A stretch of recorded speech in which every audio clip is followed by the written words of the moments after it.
In the last 50 years, the world poured trillions of dollars into Africa. Colonial occupiers used their financial muscle to provide aid to Africa. $1 million credit facility by the International Monetary Fund. Money meant to build industries, strengthen governments, and ignite a new era of development. But something didn't add up. Despite the largest aid effort in modern history, very little changed. Industries collapsed, currencies weakened, governments became more dependent, not less.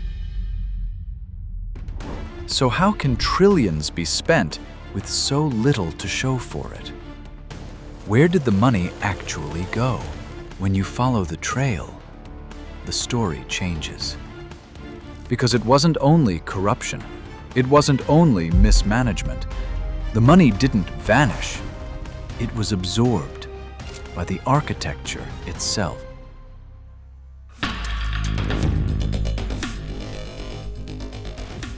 To understand why trillions had so little impact, we have to stop looking at intentions and start following the money itself. Not where it should go, where it actually goes. On paper, aid looks simple. Money leaves donor countries, arrives in poorer nations, development happens. But in reality, aid behaves less like a straight line and more like a circuit, a loop, and most of the money turns around before it ever reaches Africa. Aid isn't just charity, it's an industry, a massive one. Behind every aid package is a network of consultancies, contractors, NGOs, auditors, logistics teams, international staff, whose salaries, flights, insurance, and overhead come directly from aid budgets. Studies show that 60 to 80% of aid money returns to donor country companies before it ever enters the economy it's meant to help. So if most of the aid never reaches Africa, what's left to drive development? Development isn't just building things, it's documenting things. Every project requires monitoring teams, oversight committees, audits, compliance reviews. In some programs, 30 to 40% of budgets vanish into administration. Not corruption, just structure. The architecture must document itself to justify itself. And the more money you send, the more money is needed just to manage the money. Aid agencies hire consultants who write reports that justify more aid, that creates more programs that require more consultants. It's a self-reinforcing cycle. The system gets rewarded for spending, not for transforming. Outputs explode, but transformation barely moves. And the consequences spread even deeper, into talent itself. In many African countries, the aid sector becomes the highest-paying employer. Engineers, economists, planners, the very people who could strengthen local institutions move into donor-funded roles. Government loses capacity. Private industry loses talent. And the aid ecosystem absorbs the very expertise that local institutions need to grow. And this talent shift leads to something even more powerful, the ability to shape policy itself. Many ministries rely heavily on donor-funded advisors. On paper, they're consultants. In practice, they become architects of public policy. They guide tax reforms. They shape investment priorities. They draft procurement laws. They help rewrite national strategies.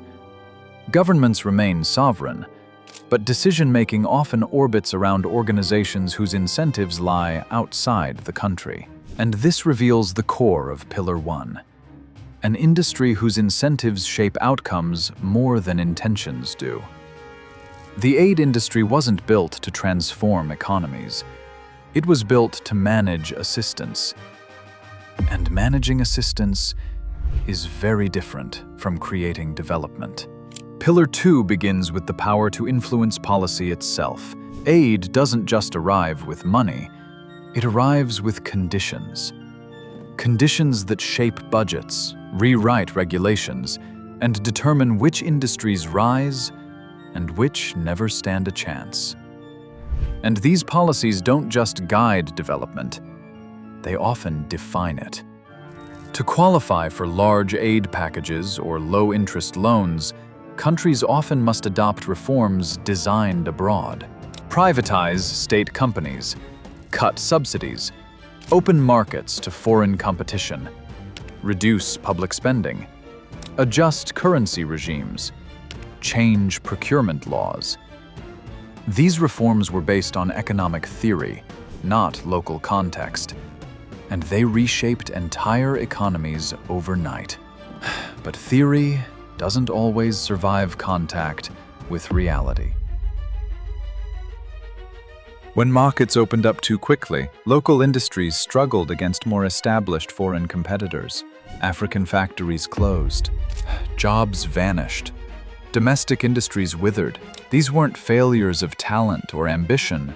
They were mismatches of economic scale. A newborn industry cannot compete with a multinational giant. And every time an industry collapsed, dependency deepened.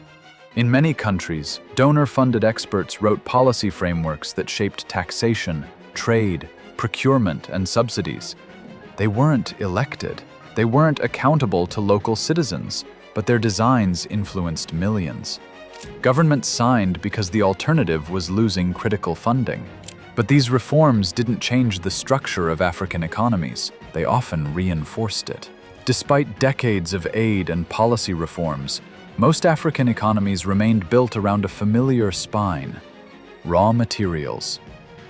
Oil, cocoa, copper, cobalt, timber, gold.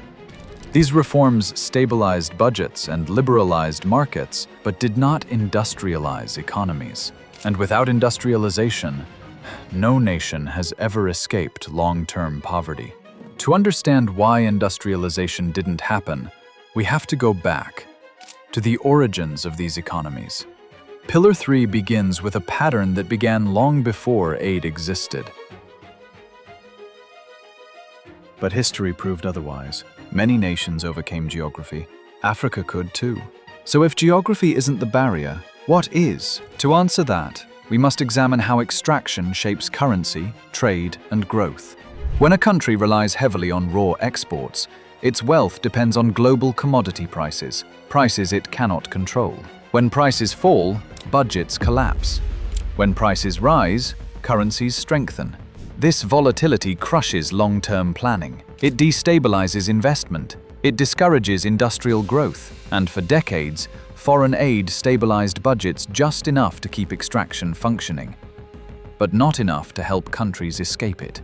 Industrialization requires time, decades of consistent policy, but extraction economies rarely get decades of stability. Currency swings, commodity shocks, external conditions. So aid became a stabilizer, not a transformer. And stability kept the extraction model alive, even as it held industrialization back. And this leads directly to the next pillar, perhaps the most counterintuitive of all. To understand why industries struggled to grow, despite trillions in aid, we have to look at the one variable that shapes all others: the currency itself. Every time aid enters a country, it must be converted into local currency so governments and NGOs can spend it. And that conversion increases demand for the local currency, pushing its value higher. What seems like a gain is actually a trap, because a strong currency can weaken an entire economy. When a currency strengthens, exports become more expensive, local goods become harder to sell abroad, and foreign buyers choose cheaper alternatives. For developing nations trying to industrialize, this is catastrophic. Factories lose orders, manufacturers lose customers, industrial momentum dies. This is why East Asian economies kept their currencies weak during their industrial rise. But most African nations never had that option. In economics, this dynamic is known as Dutch disease, usually caused by large resource inflows like oil money. But in Africa, aid inflows created a similar effect. Money entered, currency strengthened. Exports struggled. The more aid entered the system, the harder it became for local industries to gain global footing. And without exports, economic takeoff becomes nearly impossible. With a strong currency, Domestic goods become uncompetitive, even inside the local market. Imported products flood shops, cheaper, more diverse, often higher quality.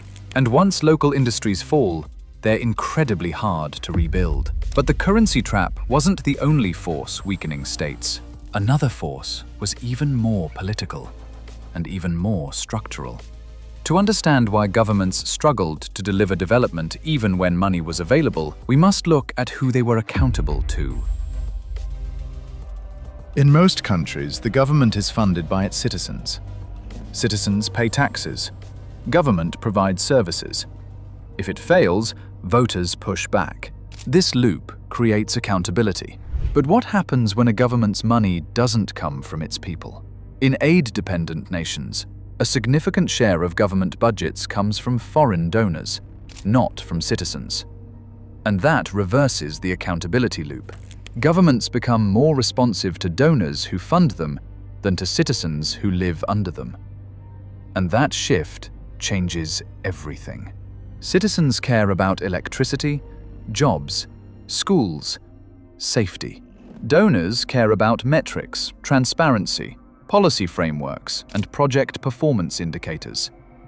These priorities don't always align, and when they don't, donor priorities usually win. So corruption wasn't the only problem. Misalignment was. When citizens lose financial leverage over their government, their voices weaken. If they protest mismanagement, leaders can say, "Our budget doesn't come from you." This creates a quiet disconnect between the public and the state, and that disconnect persisted for decades. But there was one more piece, a force that swallowed aid money even faster than corruption or mismanagement. When aid flows steadily into a country, bond markets interpret it as stability. Strong donor backing equals lower perceived risk, and that encourages governments to borrow more. At first, this seems positive. Budgets grow, infrastructure plans expand. But the danger comes later.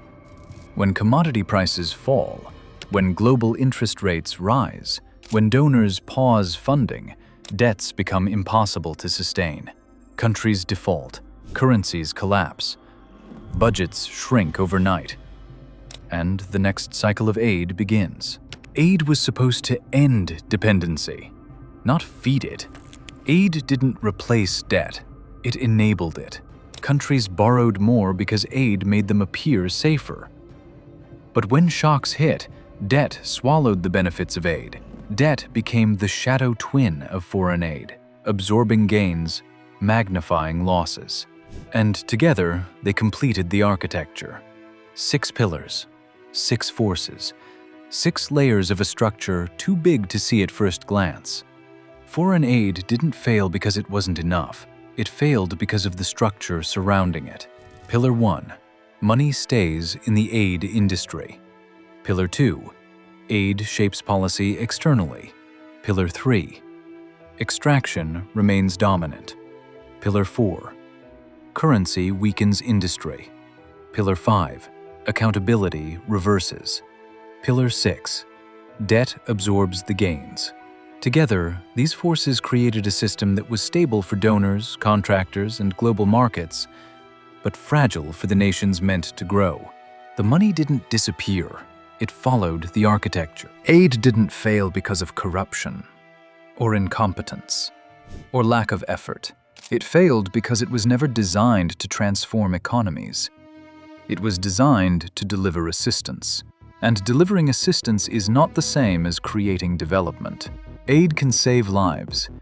In crises, it is essential. But long-term development requires something aid cannot provide: sovereignty.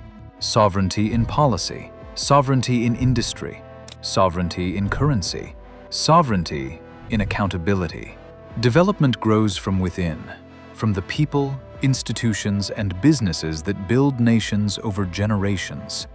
The question was never why the trillions failed, but why we expected them to succeed inside an architecture that could never deliver transformation.